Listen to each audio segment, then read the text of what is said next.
Olá pessoal! No último vídeo dessa série, nós chegamos a estas equações diferenciais, que são as equações da quantidade de movimento.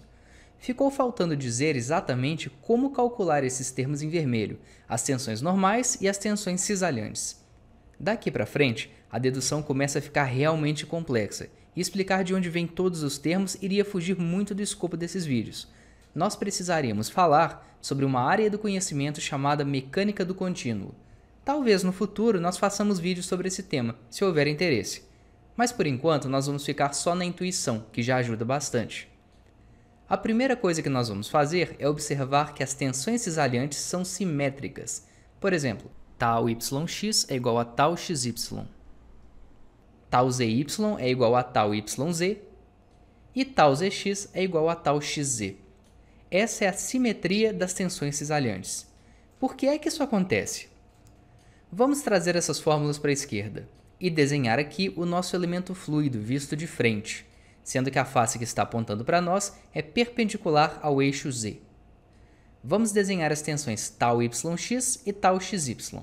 Aqui está tal yx e aqui tal xy. O que aconteceria se tal yx fosse muito maior que tal xy? Se isso acontecesse, imaginando aqui por um momento que as áreas das faces são iguais, o elemento fluido tenderia a girar, quer dizer, surgiria um torque forçando o elemento a girar. Se fosse o contrário e tal xy fosse maior que tal yx, o elemento tenderia a girar da mesma forma, só que no sentido contrário. Haveria novamente um torque agindo sobre o elemento em sentido contrário. Mas o torque resultante sobre o elemento tem que ser zero para que ocorra a conservação do momento angular. Ou seja, para que a conservação do momento angular valha, é necessário que essas tensões se equilibrem, ou seja, as tensões têm que se igualar. Esse nosso exemplo supôs áreas iguais nas faces do elemento, mas na verdade dá para mostrar matematicamente que as tensões têm que ser iguais até mesmo se as áreas forem diferentes. Fazendo o mesmo raciocínio para as demais tensões, vamos chegar a essas relações de simetria. Ok, temos essas relações, mas como calcular essas tensões? Nós vamos aqui supor que o fluido é newtoniano, o que significa que a tensão cisalhante é proporcional à taxa de deformação do fluido, aqui indicada pelo termo du dx, e a constante de proporcionalidade é a viscosidade μ. Essa fórmula vale para escoamentos unidimensionais, mas para 3 dimensões a coisa fica bem parecida. Vamos ver, tal xy é igual a tal yx, isso nós já vimos, que é igual a μ, que multiplica du dy mais dv dx. De novo, μ é a viscosidade e esse termo entre parênteses é a taxa de deformação. O mesmo vale para tal zy e tal yz, e também para tal zx e tal xz. Pronto, faltam agora as tensões normais. Σxx, σyy e σzz. O primeiro termo que compõe a tensão é a pressão. Veja que a pressão aparece com um sinal negativo. Por quê? Porque o sentido positivo da tensão normal, lembre-se disso, é orientado de dentro para fora do elemento, e a pressão está orientada de fora para dentro. Mas qual é a diferença entre a tensão normal, que é a força sobre área, e pressão? Boa pergunta! Essa pressão aqui é chamada de pressão termodinâmica, calculada por equações de estado. Lembra do PV igual a nRT para gases ideais? Essa é uma equação de estado que nos dá a pressão em função de outras variáveis de estado. Da mesma forma que temos equações de estado para os gases, tem para os líquidos também. E é essa pressão, calculada pelas equações de estado, que entra aqui na fórmula como P. E agora nós temos esses outros termos aqui. Veja que aqui aparecem esses símbolos. Essa é uma notação abreviada para a soma das derivadas das componentes da velocidade, que nós chamamos de divergência. Veja que se o fluido estiver em repouso, esses termos todos vão para zero, e a tensão normal é igual à pressão. Esses termos, então, representam uma correção para o fluido em movimento. Eles vêm da chamada hipótese de Stokes, que é um tema muito discutido em mecânica do contínuo. Se você tiver interesse em saber mais sobre o assunto e de onde vieram essas expressões, procure o livro do Schlichting. Vou deixar o nome direitinho na descrição do vídeo. Mas vamos aceitar que essas relações são válidas e continuar. Voltando à nossa equação da quantidade de movimento, podemos substituir as tensões. Vamos tomar a primeira equação, reescrevê-la assim, para caber na tela, e vamos substituir a tensão normal.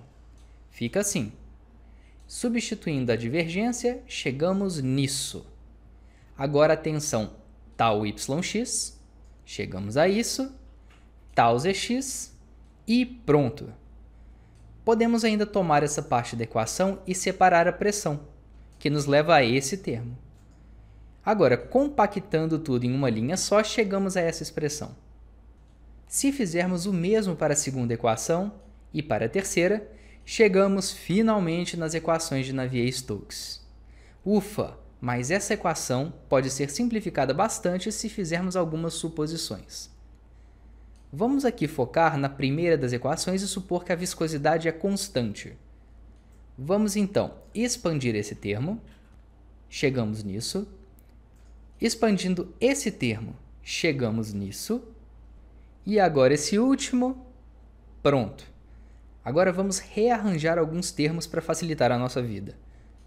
Veja esses termos aqui em vermelho. Podemos colocá-los juntos em um termo só, desse jeito. Veja que sobrou um d2u dx2 fora do parênteses. Vamos deixá-lo lá. E agora vamos juntar esses termos. Fica assim. Veja só, temos menos 2/3 vezes μ vezes o termo entre parênteses, mais μ vezes o mesmo termo entre parênteses. Quanto sobra? Resposta: 1/3 vezes μ vezes o termo entre parênteses. Vamos agora, entre aspas, fatorar a derivada em relação a x desse termo. Chegamos aqui. Agora veja só esse termo dentro dos colchetes.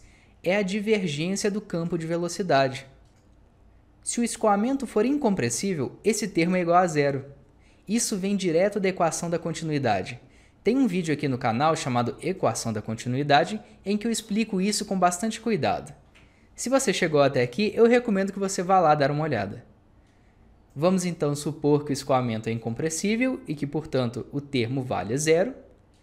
A equação simplifica bastante. E se fizermos o mesmo com as outras equações, chegamos a essas equações simplificadas. Como elas são bastante conhecidas, às vezes elas são chamadas erroneamente de equações de Navier-Stokes.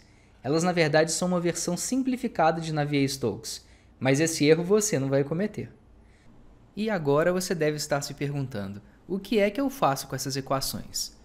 Como nós vamos ver em outros vídeos, nós vamos usar essas equações como base para chegar, por exemplo, às fórmulas de cálculo do golpe de Ariete e transientes hidráulicos. Mas por enquanto nós vamos ficar por aqui. Muito obrigado por assistir essa série de vídeos, espero que você tenha mais familiaridade com essas equações tão fundamentais. E se você gostou desse vídeo, por favor, não deixe de comentar e compartilhar, isso ajuda muito. E para receber notificações toda vez que um vídeo sair, clique no sininho. Muito obrigado!